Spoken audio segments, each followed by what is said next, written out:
దేశంలో ఎన్నికలు తుది అంకానికి చేరుకున్నాయి. జూన్ 1తో ఎన్నికలు ముగుస్తాయి. ప్రస్తుతం ఎన్నికల కోడ్ నిబంధనలు అడ్డుగా ఉండడంతో సర్వే సంస్థలు తమ నివేదికను తెలియచేయడానికి వెనుకడుగు వేస్తున్నాయి. దేశంలో ఆఖరి విడత పోలింగ్ ముగిసిన వెంటనే ఎగ్జిట్ పోల్స్ ని బహిరంగంగా ప్రకటించేందుకు సర్వే సంస్థలకు ఎన్నికల కమిషన్ అనుమతిని ఇచ్చిన విషయం తెలిసిందే. ఆ ఎగ్జిట్ పోల్స్ ఫలితాలపై రాజకీయ పార్టీల్లో ఉత్కంఠ నెలకొంది. అయితే దేశ రాజకీయాలతో పోలిస్తే ఏపీ రాజకీయాలు భిన్నంగా ఉంటాయి. ఏపీ ఎన్నికల్లో స్థానికత, సామాజిక సమీకరణాలు ప్రధాన పాత్ర పోషిస్తాయి. సాధారణంగా ఎప్పుడు ఎన్నికలు జరిగినా రాష్ట్రంలో ఏ పార్టీ అధికారంలోకి వస్తుందో అని ముందే ఓ అంచనాకు వస్తుంటారు. సర్వే సంస్థలు కూడా ఫలానా పార్టీ అధికారంలోకి వచ్చే అవకాశం ఉందని ప్రకటిస్తాయి.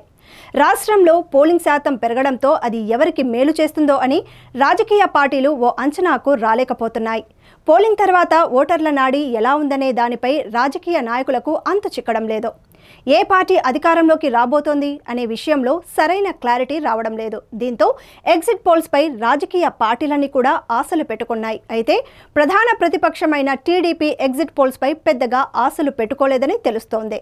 కేంద్రం నుంచి వచ్చిన నివేదికల్లో కూడా కూటమిపై పెద్ద సానుకూల రిపోర్ట్ రాకపోవడంతో టీడీపీ నాయకులు డీలా పడ్డారని తెలుస్తోంది. ఇదంతా చూస్తుంటే టీడీపీకి ఎగ్జిట్ పోల్స్ వ్యతిరేకంగా వస్తాయని వాళ్ళకి వాళ్ళే లీకులు ఇస్తున్నట్లు ఉంది. దీంతో టీడీపీ క్యాడర్ డీలా పడిపోయి నైరాశ్యంలోకి వెళ్లిపోతున్నారు. మొన్నటి వరకు టీడీపీ కూటమి అధికారంలోకి వస్తుందని బెట్టింగ్లు విపరీతంగా చేసిన తెలుగు తమ్ముళ్ళు ఇప్పుడు అసంతృప్తిగా ఉన్నారు. ఇదే సమయంలో టీడీపీ అనుకూల మీడియాలో కూడా కూటమి అధికారంలోకి రాదని చర్చ సాగుతోంది. ఈ పరిణామాలన్నింటినీ చూస్తుంటే ఎగ్జిట్ పోల్స్ పై టీడీపీ పెద్దగా ఆశలు పెట్టుకోలేదని అనిపిస్తోంది.